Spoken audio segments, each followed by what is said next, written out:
ನಮಸ್ಕಾರ ಸ್ನೇಹಿತರೆ. Bigg Boss Kannada season 11ರ ಗ್ರ್ಯಾಂಡ್ ಫಿನಾಲೆಯಲ್ಲಿ ಶೋ ಅರ್ಧದಲ್ಲಿ ಬಂದಿದ್ದ ವೈಲ್ಡ್ ಕಾರ್ಡ್ ಸ್ಪರ್ಧಿ ರಜತ್ ಸೆಕೆಂಡ್ ರನ್ನರ್ ಅಪ್ ಪಟ್ಟ ಪಡೆದು ಕರ್ನಾಟಕದ ಜನರ ಮನಸ್ಸು ಗೆದ್ದಿದ್ದಾರೆ.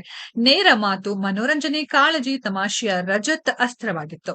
ರಜತ್ ಒಂದು ಕಾರ್ಯಕ್ರಮಕ್ಕೆ, ಅದರಲ್ಲೂ ಬಿಗ್ ಬಾಸ್ ನಂತಹ ಕಾರ್ಯಕ್ರಮಕ್ಕೆ ಕಂಪ್ಲೀಟ್ ಪ್ಯಾಕೇಜ್ ರೀತಿ ಇದ್ದರು. ಅಸಲಿಗೆ ಬಿಗ್ ಬಾಸ್ ಕನ್ನಡ ಸೀಸನ್ 11ರ ಗೇಮ್ ಚೇಂಜರ್ ಖ್ಯಾತಿ ಕೂಡ ರಜತ್ಗೆ ಸಲ್ಲಬೇಕು. ಬಿಗ್ ಬಾಸ್ ಮನೆಯೊಳಗೆ ಹೇಗಿದ್ದರೋ ರಜತ್ ಹೊರ ಬಂದ ಮೇಲೂ ಅದೇ ನೇರ ಮಾತು. ಇದೀಗ ರಜತ್ ಸಂದರ್ಶನಗಳಲ್ಲಿ ಬ್ಯುಸಿಯಾಗಿದ್ದು, ಅವರು ಬಿಗ್ ಬಾಸ್ ಮನೆಯೊಳಗೆ ಇದ್ದಾಗ ಹೊರಗಡೆ ಮಾಜಿ ಗೆಳತಿ ಜೊತೆಗಿನ ಫೋಟೋ ವೈರಲ್ ಆದ ಬಗ್ಗೆ ಮಾತನಾಡಿದ್ದಾರೆ. ಬಿಗ್ ಬಾಸ್ ಮನೆಯಿಂದ ಬರುತ್ತಿದ್ದಂತೆ ಈ ಪ್ರಶ್ನೆಗೆ ಉತ್ತರಿಸಿದ ರಜತ್, ಫೋಟೋ ವೈರಲ್ ಮಾಡಿಕೊಳ್ಳಲಿ ಬಿಡಿ, ನಾನು ಬಂದಾಗಿದೆ, ಮುಂದೆ ಏನೆಂದು ನೋಡಿಕೊಳ್ಳುತ್ತೇನೆ ಎಂದು ಹೇಳಿದ್ದರು. ಅಲ್ಲದೆ ಸುದ್ದಿಗೋಷ್ಠಿಯಲ್ಲೂ ನನ್ನ ಹೆಂಡತಿ, ನನ್ನ ಜೀವನ, ನನ್ನ ಮಾಜಿ ಗೆಳತಿ, ನಾನು ನೋಡಿಕೊಳ್ಳುತ್ತೇನೆ ಎಂದು ನೇರವಾಗಿ ಉತ್ತರಿಸಿದ್ದರು. ಫೋಟೋ ವೈರಲ್ ಆದ ದಿನದಿಂದ ಕಾಡುತ್ತಿರುವ ಪ್ರಶ್ನೆಯೊಂದಕ್ಕೆ ಇದೀಗ ರಜತ್ ಉತ್ತರಿಸಿದ್ದಾರೆ. ರಜತ್ ಹಾಗೂ ಅವರ ಮಾಜಿ ಗೆಳತಿ ಫೋಟೋವನ್ನ ಟ್ರೋಲ್ ಪೇಜ್ ನಲ್ಲಿ ಅಪ್ಲೋಡ್ ಮಾಡಿರುವುದು ನಿಜ. ಹಾಗಾದರೆ ಆ ಫೋಟೋವನ್ನ ಟ್ರೋಲಿಗರ ಕೈಗೆ ಕೊಟ್ಟಿದ್ಯಾರು?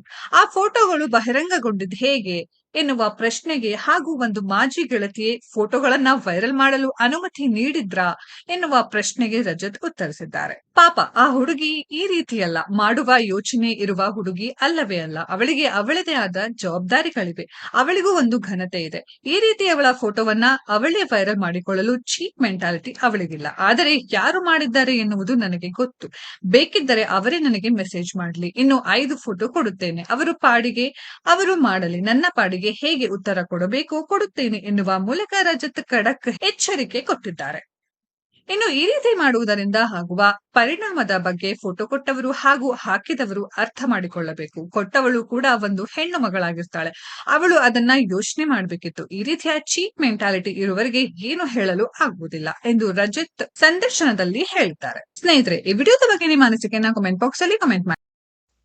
ಈ ವಿಡಿಯೋ ಇಷ್ಟ ಆಗಿದ್ರೆ ಲೈಕ್ ಮಾಡಿ, ಶೇರ್ ಮಾಡಿ, ಚಾನೆಲ್ ನ ಸಬ್ಸ್ಕ್ರೈಬ್ ಮಾಡಿ, ಪಕ್ಕದಲ್ಲಿ ಇರೋ ಬೆಲ್ ಐಕಾನ್ ನ ಹಿಟ್ ಮಾಡಿ.